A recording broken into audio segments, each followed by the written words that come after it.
Hi, babes. Hi, bitches. Welcome to episode. Is it 18? I don't know what episode this is because we recorded 2 episodes and they both had mic errors. So I think we're actually back at episode 17. Okay. Is what we're actually, like, what this will be once we put it out. So, Welcome to episode 17, question mark. we have had some technical difficulties, but we are, I think, working it out. So, I think we're back to it. Yes. So we apologize that there was not an episode that came out last week. Our Halloween episode, the mic was cutting out, and then the episode we recorded that I could have subbed for that, there was no sound at all. So, and we don't know what happened. because now our mic is working. Yeah. And our sound checks from those days worked perfectly fine. So no idea what happened. We are going to moving on. Yeah, just dive in. We're going to be talking about spooky lash artist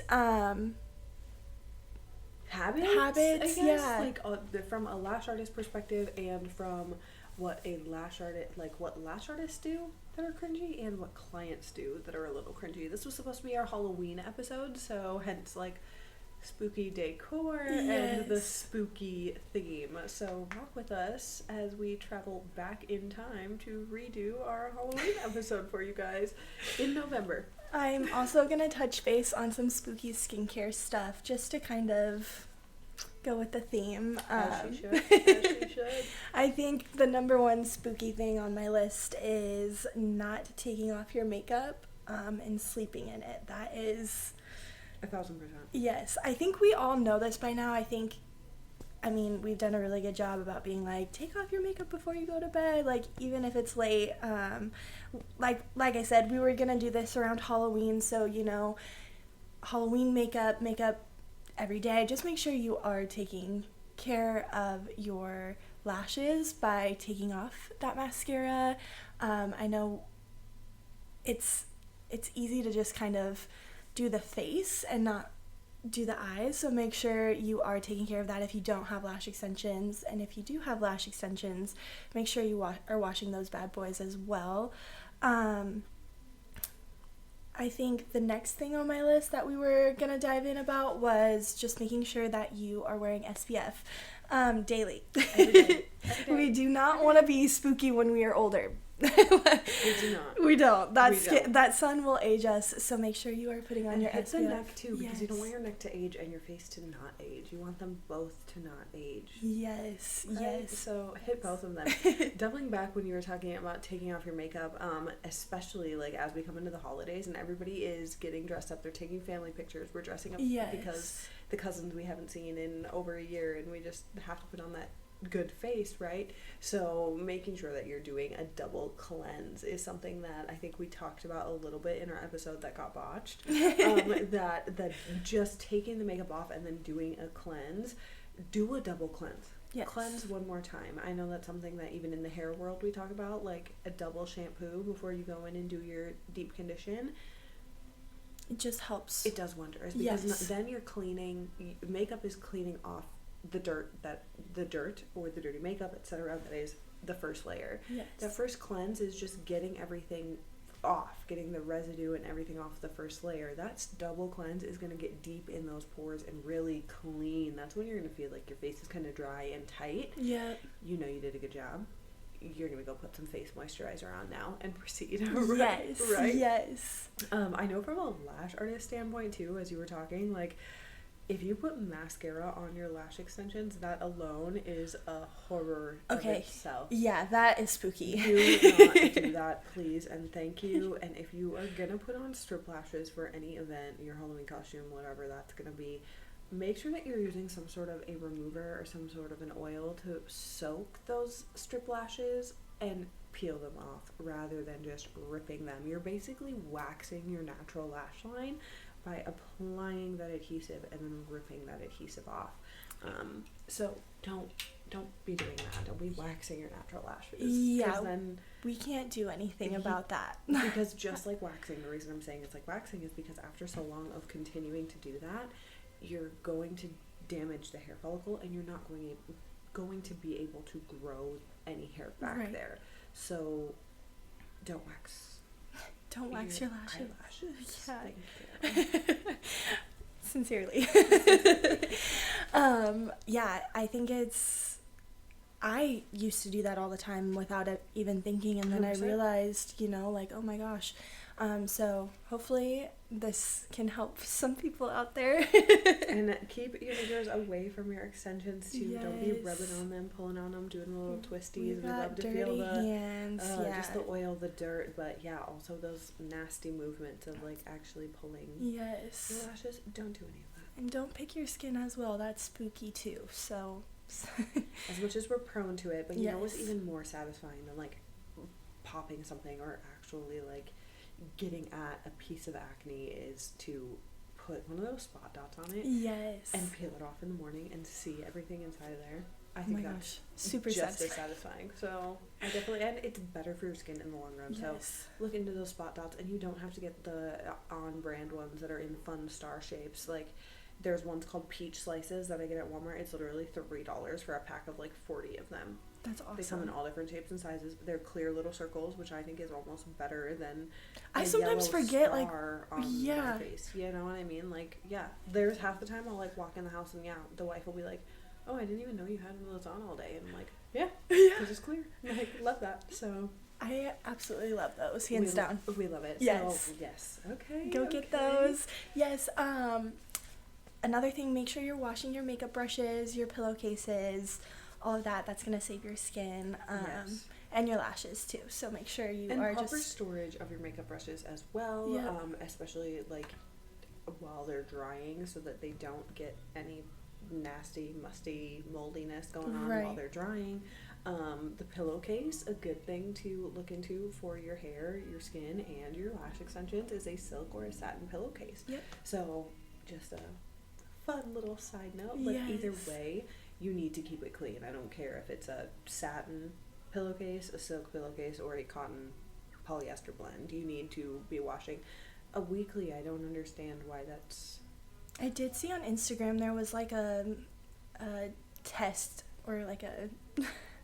I don't know, they put them in little like petri dishes, but it was a cut out cloth of like cotton and then a cut out cloth of satin, and the cotton had way more bacteria on it than it did with the satin or silk or whatever it was. So cotton's not that great. Porous and that much more like absorbent than silk or satin is, where silk and satin have that very slick sheer like vibe to it, where like you're gonna I feel like even germs are just like flipping right off, you know. So highly recommend that switch if you haven't already. On that note, okay, I want to switch gears and talk about some spooky things that lash artists and professionals in our industry do. And one of the things that I see happen all the fucking time is people just are not sanitizing properly, whether that is their tools, their station. I have seen artists that literally use Windex to wipe down their tabletop and then take their next client. That is not even what Windex is used for. Yeah. It's literally used to give a streak-free shine. Not to disinfect, not to kill any germs, not to do anything. It's literally just like glorified water. Glorified water is to wipe on your mirrors and your windows. Yes. A Clorox wipe is also not efficient enough for state guidelines. You need to wipe down all of your surfaces. Yes, you can use Clorox to wipe your surfaces down. But however, you need a hospital grade disinfectant. It is taught in school to sanitize everything, every surface. And I know we've touched in other podcasts how like per state, maybe your state has it set differently, but as far as the 2 states that I have been licensed in, Clorox does not count. No.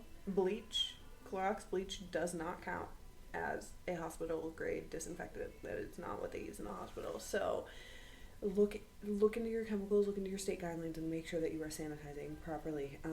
Because good God, that's if it is a single use item, it is single use. That means one person. That means one service. Yes. That does not mean one day. So let's also be throwing away are single-use items. Yes. Because that is spooky. That is really spooky. Because most of those single-use items they're porous. Yeah. They're cardboard. And they have disposable usually in their name. Like, literally. when you buy. Literally. Like, disposable. I'm thinking, like, in nails, it's nail files and yes. nail brushes and things like the scrub brush and things like that, right? Yes. When I'm thinking about lashes, I think about the cotton swabs and the under eye gel pads. Imagine having reused under eye gel pads. It's that just gave me, like... disgusting. Ooh, no. No. I even saw, like, for a while I was, like, on the vibe with those silicone ones that are reusable. Yeah. But then I saw people be like, ugh, like, if that's not, and they're right, if that's not done properly, and we even bought some and I was using them, and I know, like, here I am literally using my hospital grade disinfectant, taking it in the back, washing it with hot Dawn dish soap, yep. and then coming back and re-sanitizing it before I towel dry it. Yeah. Like, and I'm still like, I don't want to use those anymore, because that's it's just weird, because one person's, it just did kind of weird me out. Yeah. So I stepped back from that, and you could probably convince me to use them again if I heard the right information and got tripped back onto them. But yeah, that was something that I was even like, oh yeah, if it's supposed to be a single-use item, I'm just gonna stick to using it as a single-use item. It's just that much safer. It is. Rather than trying to.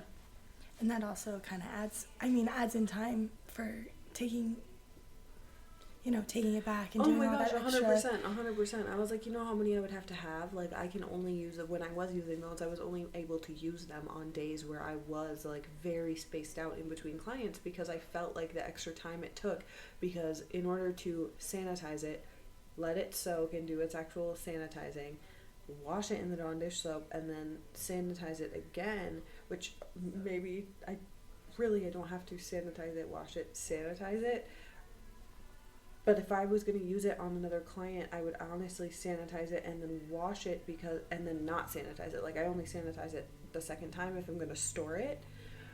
But I don't want to take sanitizer or disinfectant and put it on someone's eyeball either. So I sanitize it, do whatever for the 10 to 15 minutes like they usually soak for, and then wash it off. And then it's like, dude, that literally took me like 30 minutes for one set of iPads. So that's the other thing, is it's not as time efficient.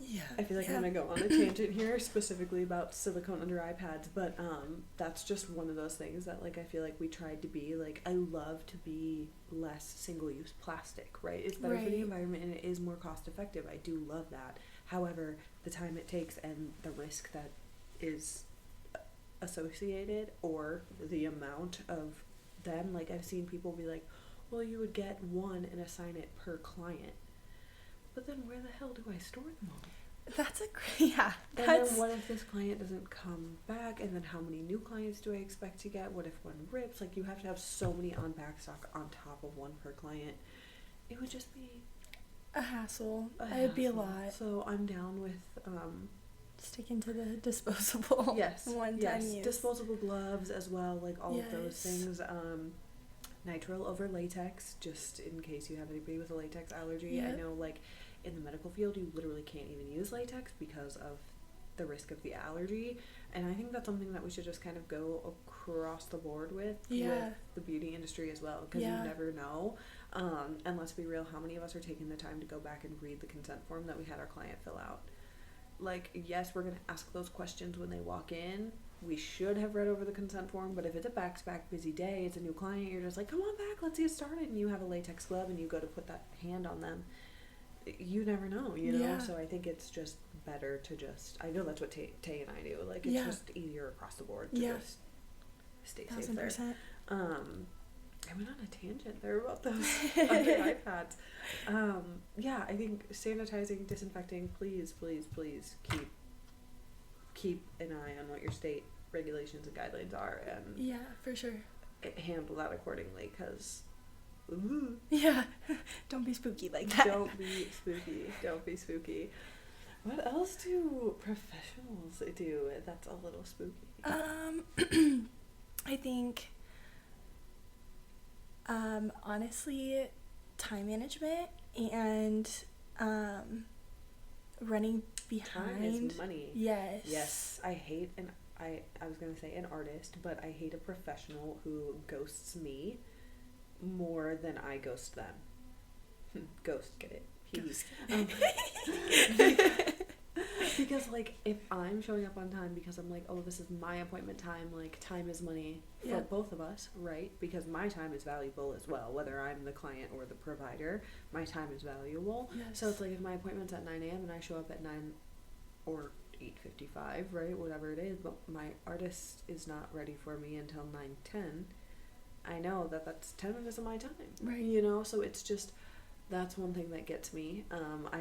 I've been in the position where I've been running behind, you know, but I make it up to my clients. You have those conversations, yes. But I'm not notorious for it. I'm more so notorious for being like ready when you get here 20 minutes early, you know, because I'm just like, hey, yeah, I'm ready for you. I'm already set up. You ready to go? You know, so just, I think that's something that totally peeves me. And time management. Good one. What about time management? Gives you the creeps? Time management, just running, like, honestly, it stresses me out. Like, I hate that feeling of running behind, running into next appointments. But also just time management on everything, you know, like coming in, setting up. I know there's some artists out there who charge for like clients who are late, but then when they're I'm like, what if I'm running late? Then do I take money off because I was running late? Exactly. Nope. So that kind of gives me the creeps as well, is those late charges. I think if that client is late to their appointment, well, we always talk about how we don't want hidden fees at our banks or in our bills and things like that, and then we charge hidden fees as a beauty provider. It's that's creepy. I'm notorious for, I'll do what I can in the time that I have left. Yep. I don't really ever turn somebody away for being late because I'm just like, I'll do what I can. Like, life happens and I get that. Yes. Sometimes being flexible is one of my downfalls and it lets people bully me a little bit, but it's okay. We're working on it. We're getting a backbone. However, like, I'm notorious, like, because if you're going to come in, you're running 10 minutes behind because of something that was out of your control, but you're still willing to sit with me, whether I'm able to give you 10 extra minutes or not, but you're going to pay me the same. I'm going to take care of you. And it goes both ways then. Right. When I give you that grace, you give that grace to me. Right. You know what I mean? It's about building those relationships. Right. Recently brought upon me, that is an ick. It gives me the creeps, is finding out that other small business beauty entrepreneurs are dogging on other small business beauty entrepreneurs. And I hate that. Yeah. Because I'm big on that community over competition. Yeah. You know? Yeah. So it's very unfortunate when you refer one of your clients or your really good friends to another woman, another small business, and your friend or client lets you know there was a little bit of dogging going on and behind the scenes at the other studio. And I don't like that. Because I'm big on women supporting women in and out of the beauty community. Yes. But then when we get into literally the beauty industry, how are we not going to say this is a girl's world? Right. This is like Barbie world over here. Okay, we are literally living in all things pink, glitter, glam, beautiful. So how are we not going to support other women? So that's something that also gives me the ick, is like, if you've got an issue, honestly, just either bring it to, if you have an issue with that person because you're in the same industry and you feel like you're stepping on each other's toes, if you feel like you're providing better work than them but they're talking down on you, they're overcharging, they're not doing proper work and you're getting their fallback clients, bring your issues to the other business provider, right? We don't need to do this whole, it feels very middle school, high schoolish sometimes. When the drama starts rolling in, it gets catty, right, with all the feminine energy in the beauty industry. So I think that's something that definitely is a little ick. And if that person is also a client of yours and you feel like that business professional slash client is pushing your boundaries and that's where your issues fall, again, that's a conversation to be had, right? Like, between you two, or yes, you know, I think two beauty I think the community over competition, like I've said, we need to beat that like a dead horse, because that's something that's been coming up, and I don't know if that's coming up more and more because of like the tough times that we're all falling on right now, and like everybody being slow, but like nipping at each other is not gonna do anything, especially if we're not in the same realm. Like I do lashes, and the wax artist or the nail artist is like getting nippy with the hairstylist. It doesn't matter. Even if you and I were getting snippy with each other over lash clients, it doesn't make a difference, because like we've said in previous episodes, this is $1 billion industry, into the billions that it makes in each category. There is more than enough people for us to all service and go around. So support your sisters, help fix each other's crowns, and help each other stand up straight, but this knocking other queens down. Yeah, don't break that trust, because all that's going to happen is karma's going to come back, and it's going to get you tenfold. And the girl version of karma, she really don't play. She's really a bitch. So don't mess around. Because it's a small world after all. Yeah, like, for real.